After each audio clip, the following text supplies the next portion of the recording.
candidate for the degree of Bachelor of Arts in History and Science and in Economics, Shruthi Kumar.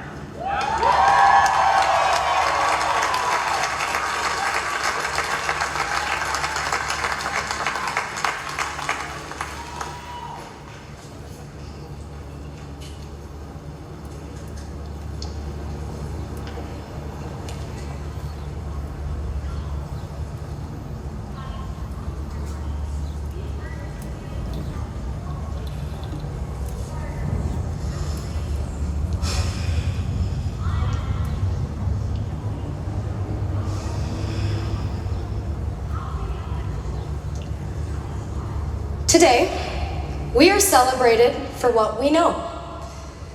In fact, for most of our lives, we've learned to feel a sense of accomplishment in the awards, accolades, and honors that line our childhood homes. How much we know and how we leveraged it got us far. It got us here. But today, I want to convince you of something counterintuitive that I've learned from the class of 2024. The power of not knowing. I grew up in the Great Plains of Nebraska,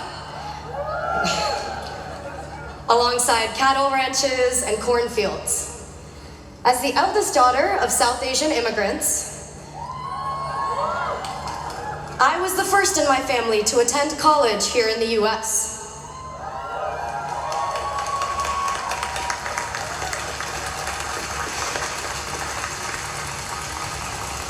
There was a lot I didn't know. When it came time, I asked my parents how to apply to colleges, and they too said, I don't know. The words, I don't know, used to make me feel powerless, like there was no answer, and therefore no way, as if I was admitting defeat. From Nebraska to Harvard, I found myself redefining this feeling of not knowing. I discovered a newfound power in how much I didn't know. I didn't know a field called the history of science even existed. And I now find myself a graduate of the department. Here, for the first time in my life, I had a professor of color, a historian of science who taught me history is just as much about the stories we don't know as the stories we do.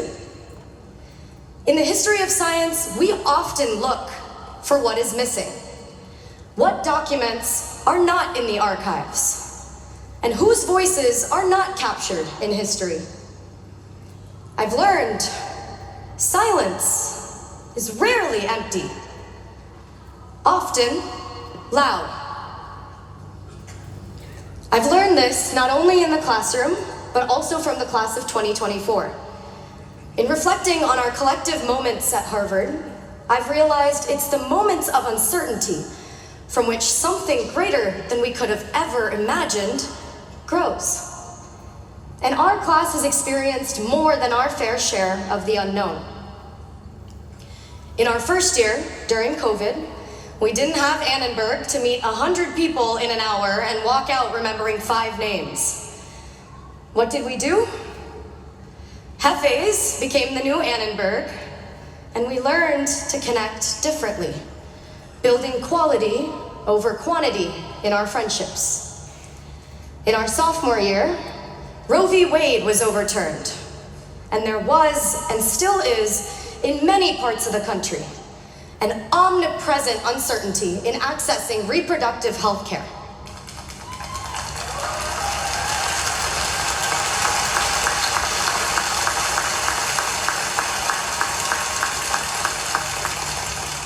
In our junior year, Harvard faced the Supreme Court and the decision to reverse affirmative action. Whether we realize it or not, we've been swimming in uncharted waters. Which brings me to our senior year. A year on campus marked by enormous uncertainty. In the fall, My name and identity, alongside other Black and brown students at Harvard, was publicly targeted.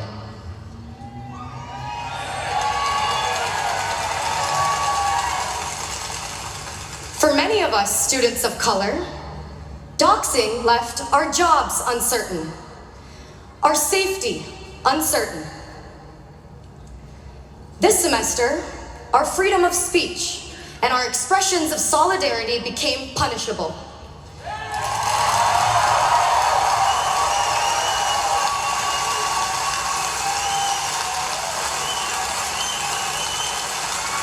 Leaving our graduations uncertain.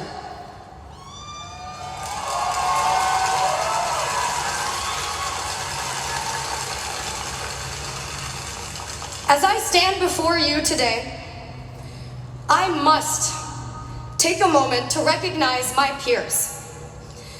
The 13 undergraduates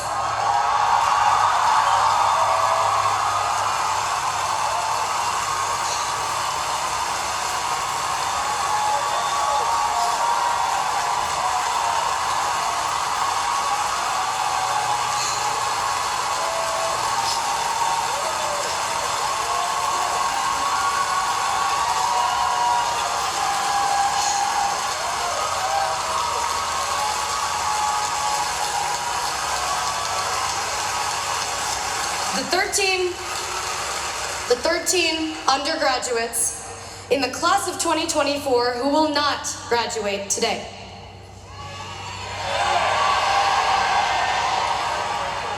I am deeply disappointed by the intolerance for freedom of speech and the right to civil disobedience on campus.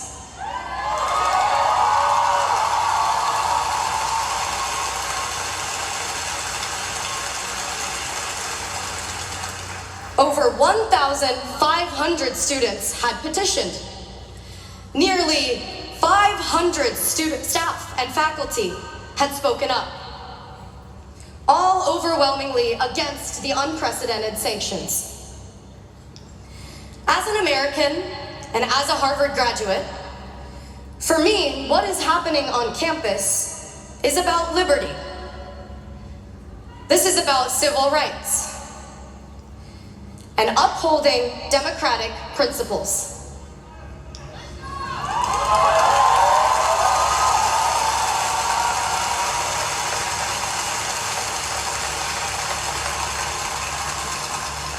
The students had spoken. The faculty had spoken.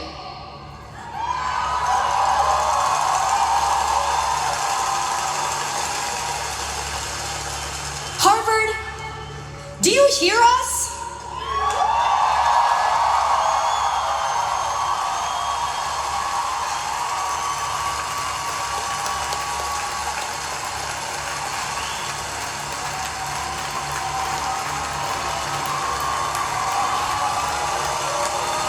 Harvard, do you hear us?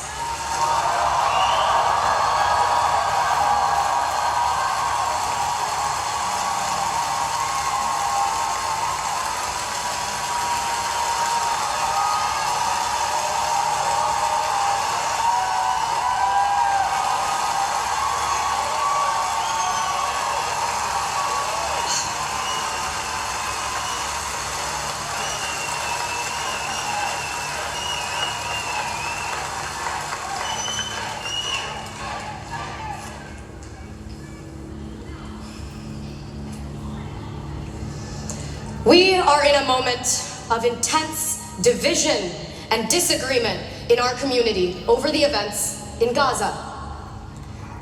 I see pain, anxiety, and unrest across campus. But it's now, in a moment like this, that the power of not knowing becomes critical. Maybe we don't know what it's like to be ethnically targeted. Maybe we don't know what it's like to come face to face with violence and death. But we don't have to know. Solidarity is not dependent on what we know, because not knowing is an ethical stance.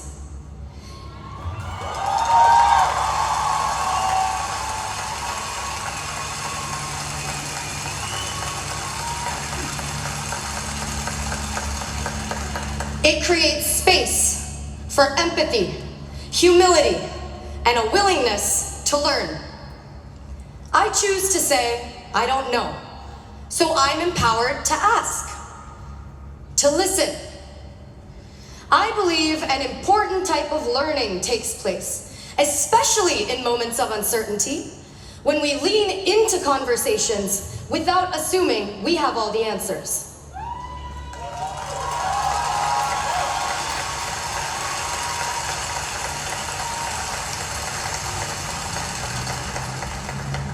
Can we see the humanity in people we don't know? Can we feel the pain of people with whom we disagree? As we graduate, what we know, our material knowledge, may not matter so much anymore. The truth is, it's what we don't know and how we navigate it that will set us apart moving forward. Uncertainty is uncomfortable, but I encourage you to dive into the deep end of discomfort. Engage with the nuances.